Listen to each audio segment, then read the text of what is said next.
respiration. Comme on introduit. Et voilà, jour 3 dans l'atelier, oui, ça doit être 3, avec Caroline qui vient m'aider encore une fois. On a attaqué l'ossature, en fait j'ai attaqué l'ossature avec Rémi qui est venu m'aider l'autre jour à approvisionner tous les bouts de bois, et puis Gérard aussi avec son tracteur.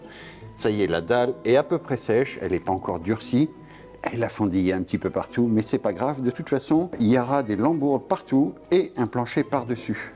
Et on va attaquer cette ossature avec du Douglas de pays que j'ai fait scier depuis déjà quelques temps. C'est bien, il est un peu plus léger qu'à la normale. Et on va commencer par la grande ossature qui va permettre de séparer et de fermer le reste du bâtiment. Allez, en avant!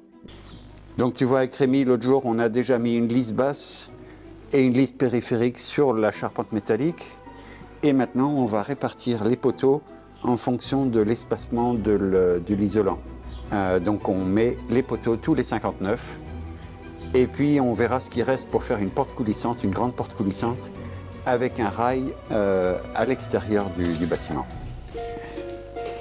Et attends, moi je vais mettre la zone vis. Non, on va mettre le laser, on sera moins emmerdé.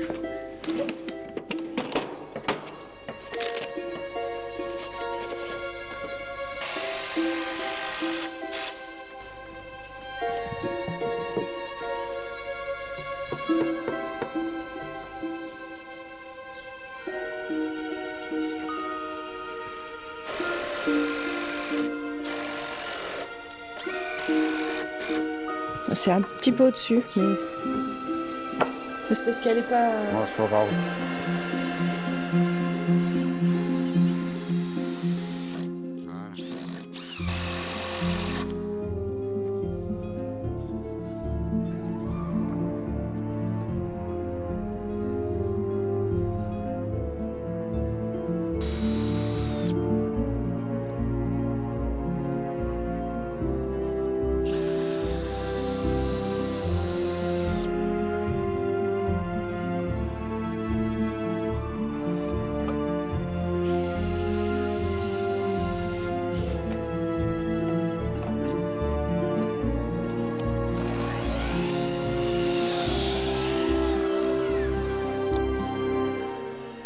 C'est pas grave, Par rapport à... tu sais? Regarde. Ah oui, c'est pas grave, c'est la dimension de la porte, donc pour l'instant elle est... Elle est pas définie? Non, Ok. la porte on la frappe en fonction.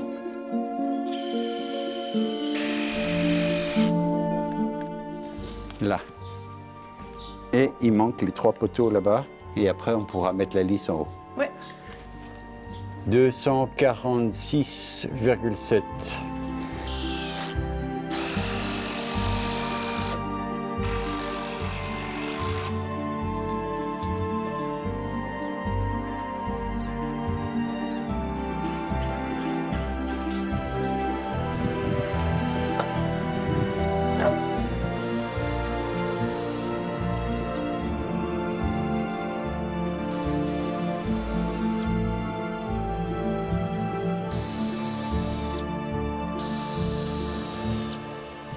Et après, des grandes lisses horizontales, on va tout rejoindre en haut, et puis c'est tout ça qui va aligner. T'es assez long hein, entre les deux. Non, mais on fait en plusieurs morceaux. Non, mais pour la porte. Oui, normalement, on peut partir de là et dépasser la porte. Ok. Et après, on croisera dans l'autre sens. Elle est bien droite, celle-là?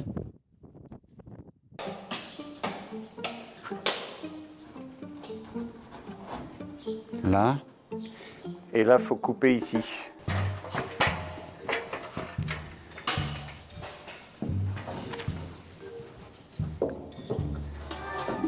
Vas-y, aligne-toi sur l'ossature.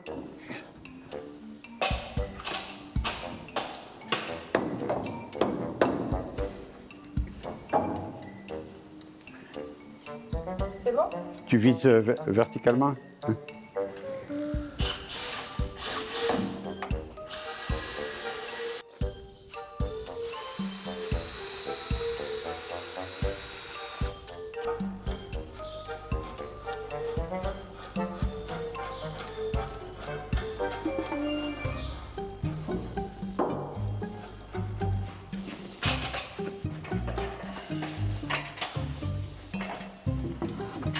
Bah, tu peux commencer à piquer là.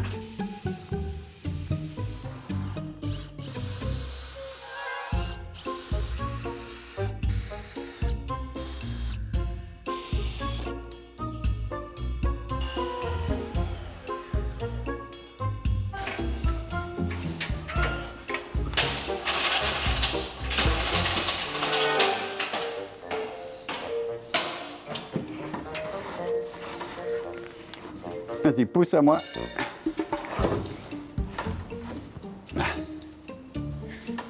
Et ben voilà, il n'y a plus qu'à les marier.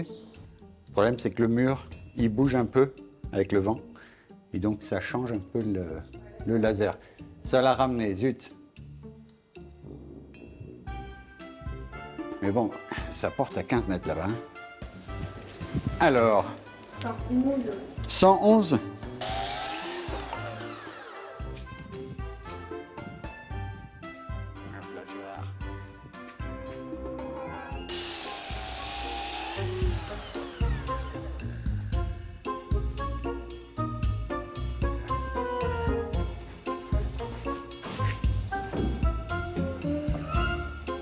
Voilà.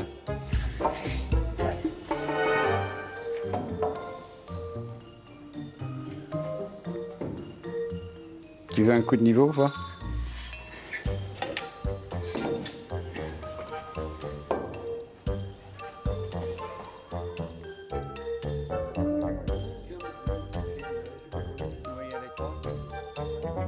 Il est trop long? Il est trop court. C'est l'angle là qui est pas bon. Et il n'est pas assez quoi? T'as pas une fausse équerre des fois? Si. Mais accroche-toi au pinceau là.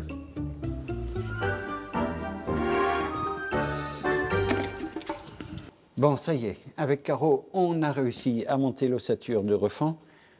Le linteau, ça y est, il est droit aussi, parce qu'on a eu quelques soucis de réglage, je ne sais pas pourquoi, mais enfin, il y avait 1 cm de banane. Et on va plaquer une face avec de l'OSB.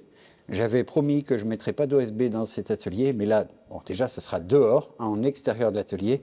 Tout l'intérieur, ça sera du Finsa super pan. Mais je ne pouvais pas en avoir là tout de suite, donc j'ai mis de l'OSB à l'extérieur. Allez, en avant. Pas bien compliqué, juste ça fait mal aux doigts.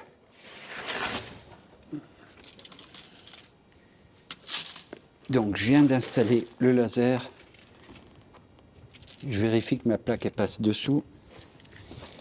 Et c'est pas compliqué, on va mettre la première plaque, prendre la chute et continuer. Et ainsi de suite jusqu'au bout, et revenir avec la chute, toujours avec la chute. Normalement, on n'aura que des chutes là-haut dans les triangles. Allez, 193,3.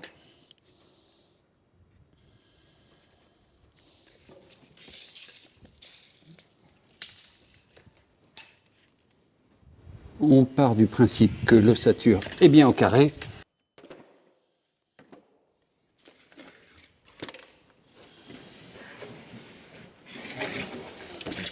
Évidemment, il y a un envers à un endroit. A priori, l'envers, c'est là où il y a l'étiquette. Donc, c'est à l'intérieur de la cloison.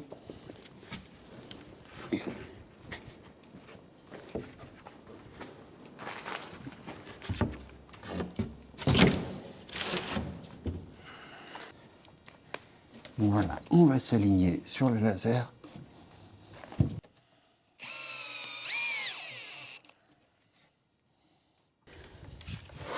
Allez, la chute.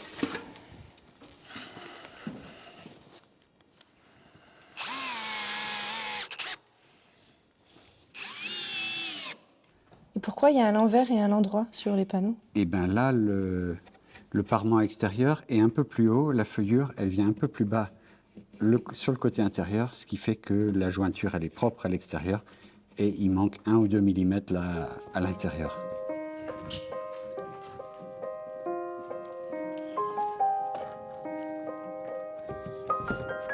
Vas-y, jusqu'à hauteur, pas plus bas. Et là, tu prends la cote moins 2000. Hein. Ok.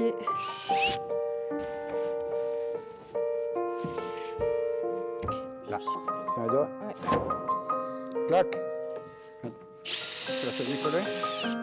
C'est ouvert là. Ouais.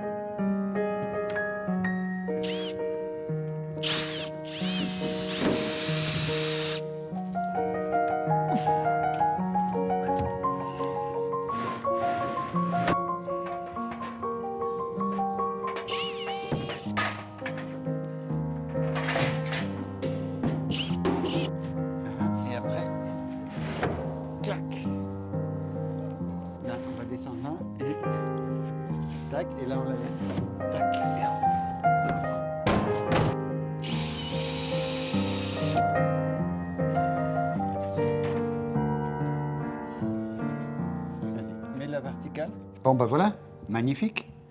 C'est facile à faire en fait. Hein. Fier. Bon, il nous reste la partie la plus dure quand même là-haut. Hein. Toutes les coupes sympas. Tu reviendras un de ces quatre? Bah oui, bientôt. Vite, Allez. vite, vite.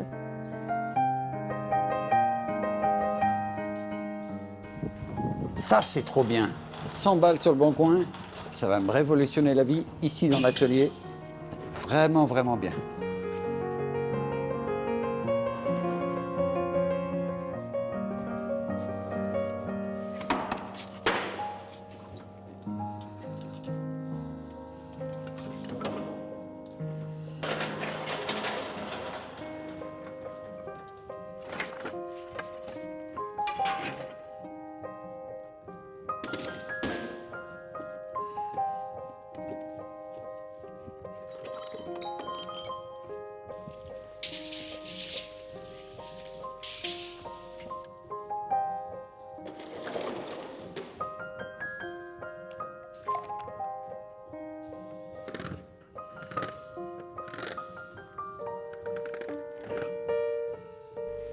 Alors que je vous explique vite fait, on verra ça plus tard dans la distribution interne dans l'atelier. Mais là-bas dans le coin, il y aura un WC avec un lave-main, quelque chose comme ça, un petit local technique privé. Ensuite, un espace pour la CNC qui vient plus ou moins jusqu'à là, un peu avant le poteau là.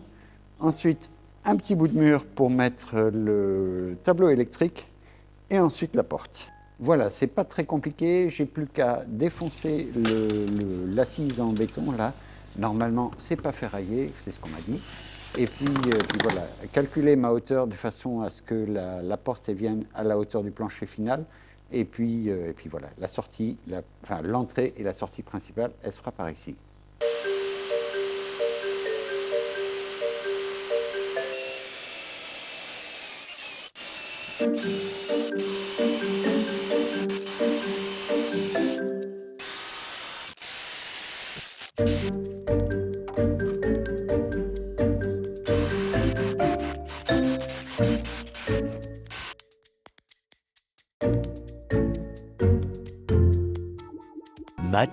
Much later.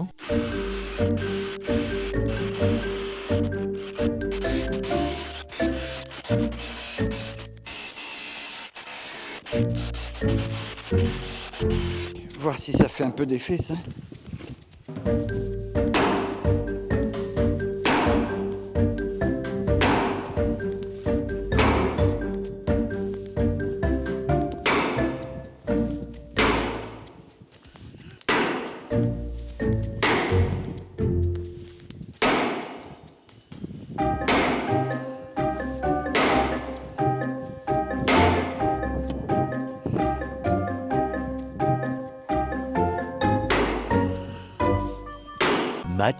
Much later.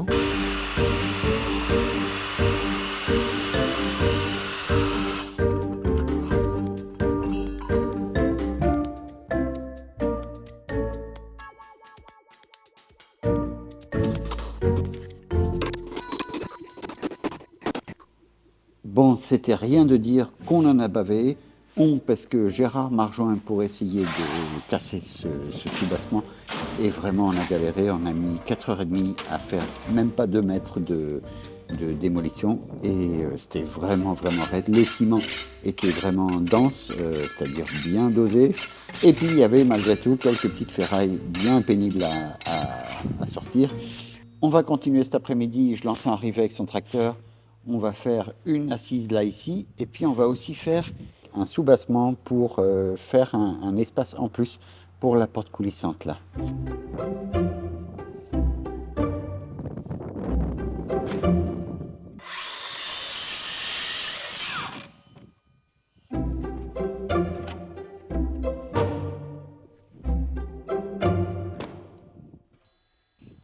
On y vole.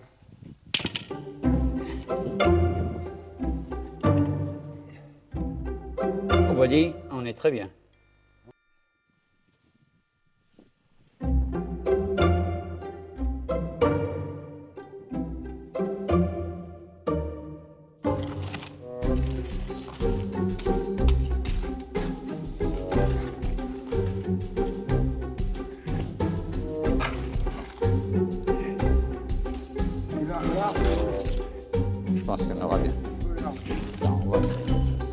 Ça va pas s'envoler, ouais.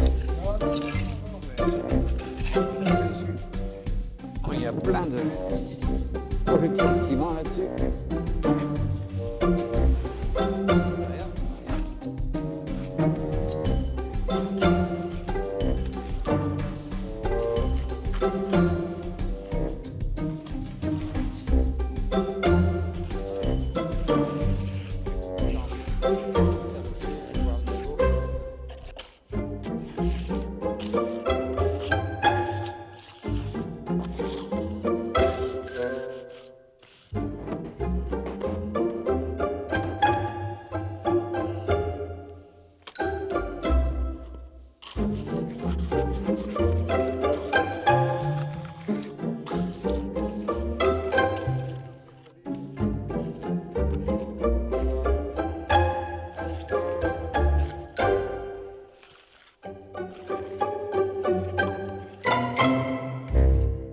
Allez, la maçonnerie, ça va être terminé pour aujourd'hui.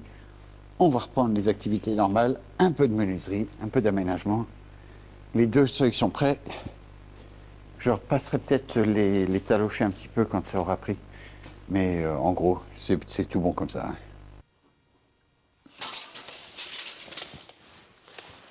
Bon, ici, il faut que je trouve un principe constructif pour faire une ossature qui va tenir le bardage extérieur.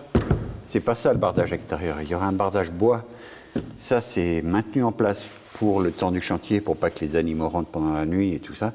Mais ça dégage. Là-haut aussi, ça dégage. Et il faut que je fasse une ossature pour... À cet endroit-là, en tout cas, il y a une grande vitre. Là, à côté, il y aura une porte. Là-bas, il y a une petite vitre. Mais il faut que j'imagine un principe avec quelques petites difficultés. C'est que l'assise en béton, là, elle est en pente vers l'intérieur. L'ossature métallique, il faut que je la traverse pour piquer dedans. Voilà, c'est pas si simple que ça, tout ça. Je vais faire un essai dans cette travée qui est une des plus simples, et après je verrai comment je m'en arrange.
Allez, jour 2 de l'ossature murale, il fait toujours aussi chaud, c'est un vrai plaisir.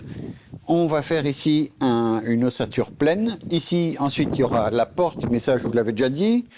Là, une grande fenêtre. Et puis là, au fond, il y a un WC avec une petite fenêtre que j'ai trouvée. C'est le même principe que tout à l'heure, avec une lisse basse et puis un certain nombre de montants et de traverses, soit pour supporter la menuiserie, soit pour fermer complètement avec le bardage intérieur-extérieur et l'épaisseur de l'isolation. Là, c'est des ossatures de 140 mm. Avec une isolation en laine de bois à l'intérieur. Ça va pas me donner une performance énergétique incroyable, mais ça va déjà tempérer beaucoup le bâtiment. Et puis voilà, c'est pas un bâtiment RGE, c'est pas ma maison. Et dans un atelier, s'il fait pas trop chaud, c'est pas plus mal des fois. Là, Donc là, le montant vertical, il a été vissé à travers l'ossature métallique et je vais me servir de ça pour appliquer les éléments de construction. C'est plus souple et le premier morceau, il fait 71,2. Alors évidemment, il y a de l'ossature en 12 cm de large, il y a aussi de la 14. La 12, c'est pour l'ossature qui est derrière, qui sépare, et puis peut-être celle du fond, mais tout l'extérieur, c'est en 14. Ah zut, ça commence à être le bazar, là. «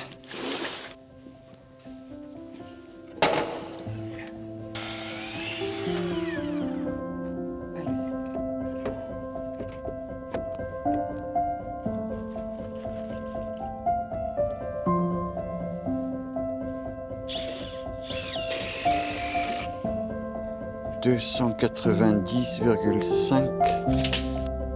Allez, il est bon.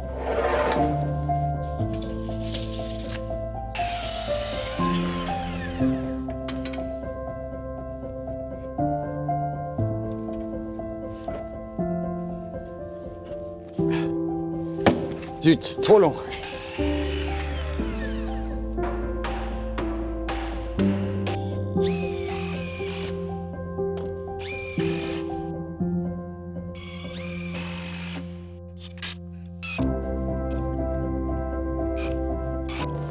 Alors je les piquerai dans la sablière, mais j'ai pas de vis autoforeuse là tout de suite.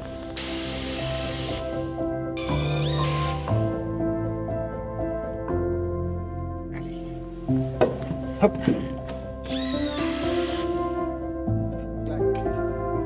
Allez, au suivant.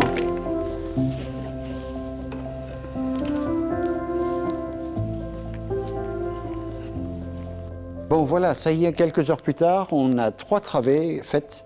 Il ne reste plus que 7 à faire. Ici, de nouveau, on va avoir une grande fenêtre. Là, on aura une plaine. Et puis, on va recommencer en fait l'autre côté. On se retrouvera dans la prochaine vidéo pour la fabrication et la pose des menuiseries. On se retrouvera aussi pour compléter le petit bout de triangle là-haut avec Caro. J'espère qu'elle reviendra pour ça. Je vous dis à très bientôt pour les projets d'atelier. Et puis, il y en aura peut-être d'autres. Allez, à ciao, bonsoir.